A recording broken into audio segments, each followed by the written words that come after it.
नमस्कार दोस्तों, मैं अंकुर उपाध्याय स्वागत करता हूं आप सभी का एक बार फिर से अपनी नई वीडियो में। दोस्तों, बाजार की बात करी जाए तो ऊपर से नीचे आता हुआ दिख रहा है अच्छा खासा, और 24,800 के नीचे भी फिसला था अभी थोड़ी देर पहले। इनफैक्ट अभी भी 24,800 पे ही है। ऊपर या नीचे की तो क्या ही बात करनी, केवल 92 पॉइंट्स की तेजी निफ्टी में देखने को मिल रही है। और ये भी बड़ी गरीमत है जो देखने को मिल रहा है हरा निशान अभी निफ्टी में, क्योंकि मिड कैप और स्मॉल कैप तो लाल निशान में आ चुके हैं और पोर्टफोलियो वो तो डेफिनेटली ही लाल निशान में होगी, क्योंकि मार्केट ब्रेथ 1364 शेयर्स नेगेटिव है, जिसके सामने 1220 शेयर्स पॉजिटिव है। तो सारे शेयर ज़्यादातर आज लाल निशान में ही फिसल गए हैं, जिसमें आज बहुत बड़ा दिन था भारतीय बाजार के लिए।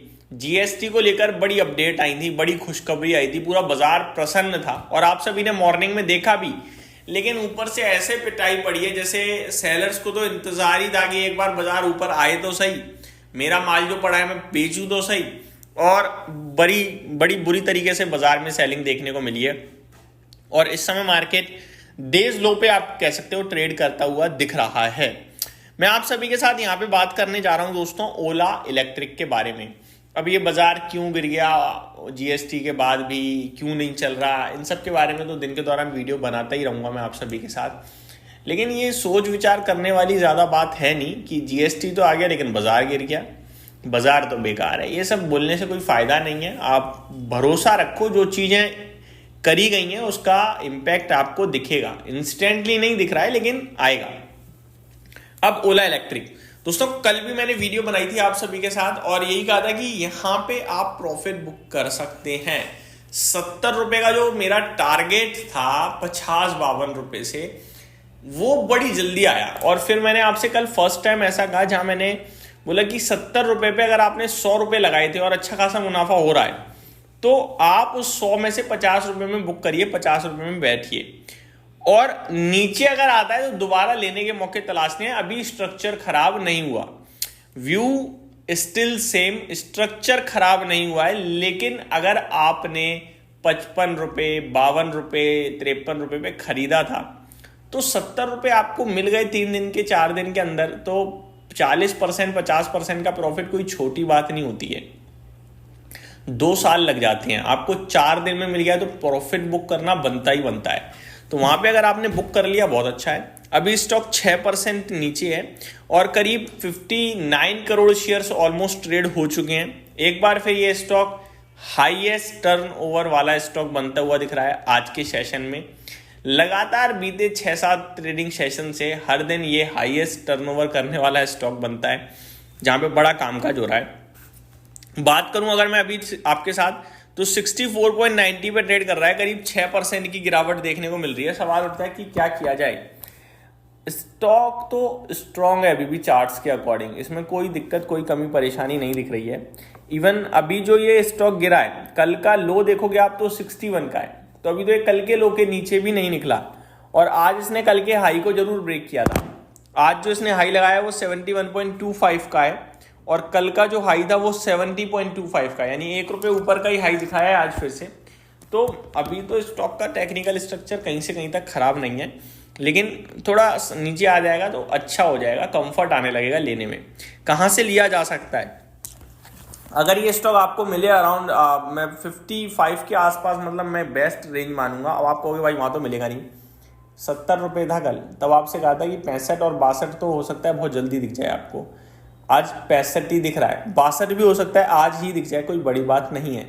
लेकिन मेरा मानना यह है कि अगर आप फ्रेश कैपिटल डाल रहे हो तो आपको ये नहीं चेक करना यार 55 रुपए से 70 हो गया, आपको ये देखना यार 65 रुपए से 55 ना हो जाए कहीं, राइट? क्योंकि आपने 65 पे पैसा डाला जल्दबाजी में कि छूट ना जाए मेरे हाथ से, इस वजह से। और वो 65 से अगर 55 हो गया, 10 रुपए प्रति शेयर चला गया, तो आपका इंस्टेंटली 18% का लॉस शो होगा पोर्टफोलियो में। सबने पैसा बना लिया, उससे फर्क नहीं पड़ता, आपने किस भाव पे एंट्री कर ली वो मैटर कर जाएगी और वो गलत हो जाएगा। और अगर आप यहाँ एंट्री नहीं करते हो और बैठे रहते हो 55-58 रुपए के भाव के लिए आएगा तो लूंगा, और स्टॉक 65 से ही ऊपर चला जाता है, तो आपसे कुछ लेकर नहीं गया। आप एज अ डिसिप्लिन बैठे थे, आपके रडार से पहले ही स्टॉक ऊपर घूम गया, तो रिग्रेट मत करना, ये कहना कि मैं डिसिप्लिन के चलते बैठा था, जो कि बहुत जरूरी होता है। अदरवाइज लॉस भी तो आ सकता है, लॉस भी तो कैलकुलेट करो। और यहां से ये चलेगा तो वापस 70-72 हो जाएगा, 75 भी हो सकता है, लेकिन फिर एक रेजिस्टेंस है, क्योंकि 75-76 रुपए का भाव मामूली भाव नहीं है, वो इशू का भाव है, आईपीओ का। आईपीओ से लेकर जब ये स्टॉक ऊपर भागा था 150 रुपए तक, वहां तक सब लोग ट्रैप है, वो हर भाव पे बेचने की कोशिश करेंगे। नीचे से जो चला है वो चला है ये बड़े निवेशकों की बाइंग की वजह से। अब बड़े निवेशक का भी 50% पैसा बन गया यार, अब उन्हें भी दिख रहा है स्टॉक ऑलरेडी चल चुका है, तो थोड़ा फ्रेश लेने में वो भी रुक रहे होंगे। तो मेरे को लगता है साइकोलॉजिकली 55-57 तो सही है खरीदने के लिए, बट 65 या 70 रुपए सही नहीं है फ्रेश एंट्री के लिए। और अगर अभी तक प्रॉफिट बुक नहीं करा तो क्या कर सकते हैं, तो यार अब आप देखो थोड़ा वेट कर लो, क्या पता 67-68 मिल जाए, वहां बुक कर देना। क्योंकि 70 और 65 में 10% का फर्क हो जाता है, हमें लग ऐसा रहा है कि कुछ भी, क्योंकि ये मूव ज्यादा तेज दे रहा है, लेकिन फर्क तो फर्क है। आगे अगर जीएसटी की बात करूं तो यहाँ कोई दिक्कत परेशानी नहीं आई है जीएसटी से रिलेटेड कि यार इन पे टैक्स बढ़ा दिया गया हो या ऐसी कोई खबर है, नहीं। ये नॉर्मली अपने जैसे मूव करता है वैसे ही मूव कर रहा है आज भी। इनफैक्ट पॉजिटिव ही न्यूज़ है, कुछ नेगेटिव तो नहीं है। अभी तक करीब 4000 करोड़ का टर्नओवर होता हुआ दिख रहा है, टॉप टर्नओवर की लिस्ट को लीड ही कर रहा है। सेकंड नंबर पे भी एक ऑटो कंपनी है इसमें अच्छा टर्नओवर हुआ है, वो है महिंद्रा एंड महिंद्रा। आपको लग रहा होगा कि महिंद्रा एंड महिंद्रा के लिए तो जीएसटी में नेगेटिव आया है, 1500 सीसी से बड़ी गाड़ियां जो हैं डीजल की, उन पे जीएसटी 28% से 40% हो गया है, लेकिन वो दिक्कत का विषय नहीं है, वहाँ पे सेस हटा दिया गया है। तो अगर आप कैलकुलेशन देखोगे तो अभी भी पॉजिटिव ही है इनके लिए, जिसको मैं आप सभी के साथ दिन के दौरान डेफिनेटली डिटेल में कवर करूंगा। इस वीडियो में सिर्फ इतना ही। Thank you so much for watching this video. Have a great day guys.